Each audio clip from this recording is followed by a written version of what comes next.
Hi, chess friends. This is Jeremy with Chess Cruncher. This is a game between me, Bags as white, and my friend as Jang. And I wanted to show you how a pawn run down the board wins the game, and I hope you enjoy it as much as I do showing it to you. The game goes d4, d5, c4, c6, knight c3, bishop to e6. Then I go pawn takes c5, bishop takes c takes d5, bishop takes d5. The reason I did that is I now have two pawns in the center, and I can now get a tempo because of him taking the bishop with e4. Now he has to run. Then he goes bishop to e6, and I go d4, bang. He goes c takes d4, then I go boom. E takes d4. If he plays bishop takes the pawn, I play queen takes or knight takes, and it's basically over. I'd probably play queen takes. The reason is he would play queen takes and I'd play knight takes, and he'd have to move his king, otherwise it'd be a fork at c7. And I know you saw all that. And then he goes bishop to d7. I go boom. Bishop f4. I'm getting ready to push my d pawn up the board, open his center like a tin can, and rip him apart. He goes knight f6, d4, boom. He goes pawn takes e takes d6, and I go bishop takes d6. He goes bishop takes d6, and I go queen takes d6. Look how much power my queen's in the center. I can castle queenside, and I can start the onslaught. I'll show you. He goes queen b6. I'm like, ain't gonna happen, so I trade. Pawns are doubled, they're a weakness, and I go castle queenside, baby. Now I've got him in a pincer position. He castles, but then I go pawn a3, protecting anything, and I'm ready to attack him. I can bring my knight out and my bishop, and it's Operation Go. He goes f5, bishop to f5. The reason is he's thinking that he could trap my bishop and get his pieces out, but it's too late. I go knight f3, getting ready to, if he moves his knight, bring my knight to e5, then fork his pieces.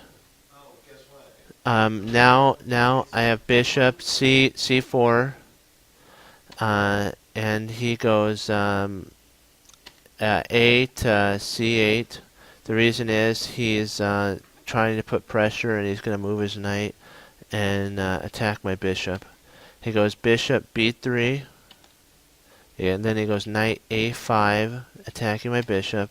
I drop it to c2. I don't mind that because he trades. This actually benefits me in the long run because he's got two double pawns. It's a weakness, and I can attack him. The more pieces trade down, the more vulnerable those two doubled pawns and isolated pawns are. He goes b5. I go, don't think so, and then I bring my knight rook up, because if, let's say he plays b4, I can take, and I know I'd have double pawns, but I'd be a pawn up. He brings his knight to c4. I double up. I'm getting ready to hammer down the board. He goes h6, making sure that he has a flight square. I go king b5, getting out of any problems of checks. And then now there's no pin on my knight. My knight can move, and I can start a huge onslaught on the king side.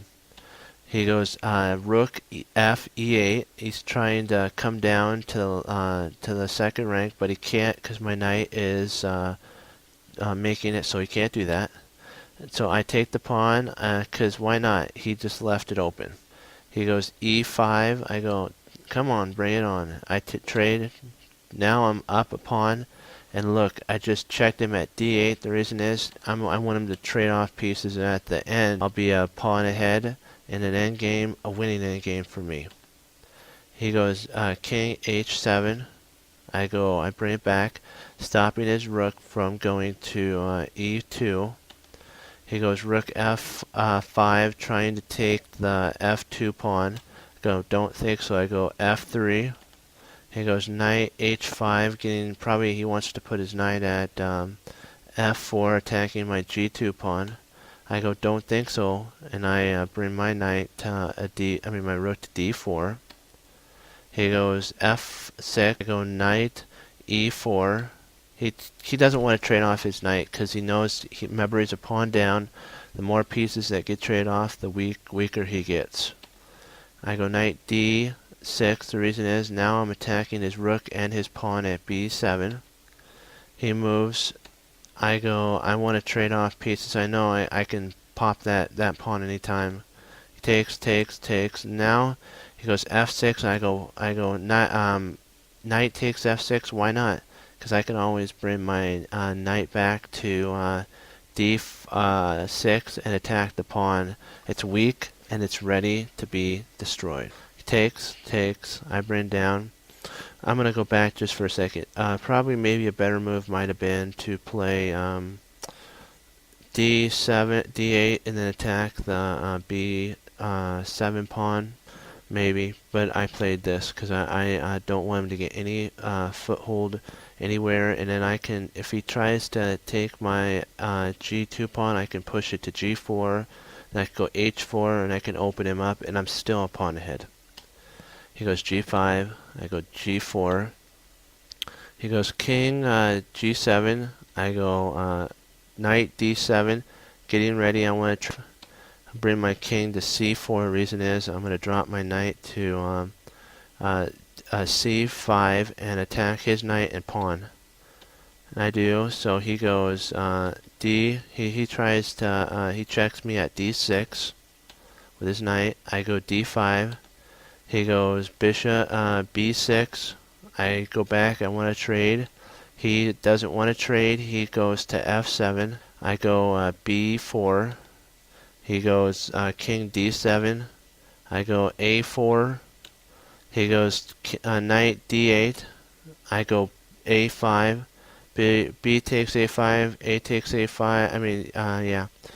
And now I have a pass pawn on the flank. I go knight c5, check. He finally gets a trade. Now I'm up a pawn. He goes c7. I go a6.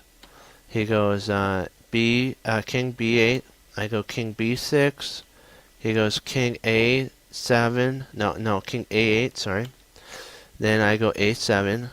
He goes h5. I go g takes h5. G takes g4, and I will allow you to calculate for 5 seconds how I checkmate the king. It looks like, oh no, he can queen. That's just a hit. So I'm going to let you take 5 seconds now.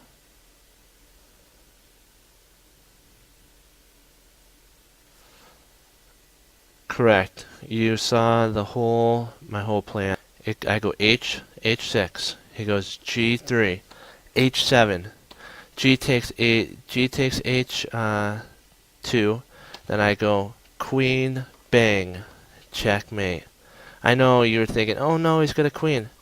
I had one move ahead of him, and that one move is always the right move.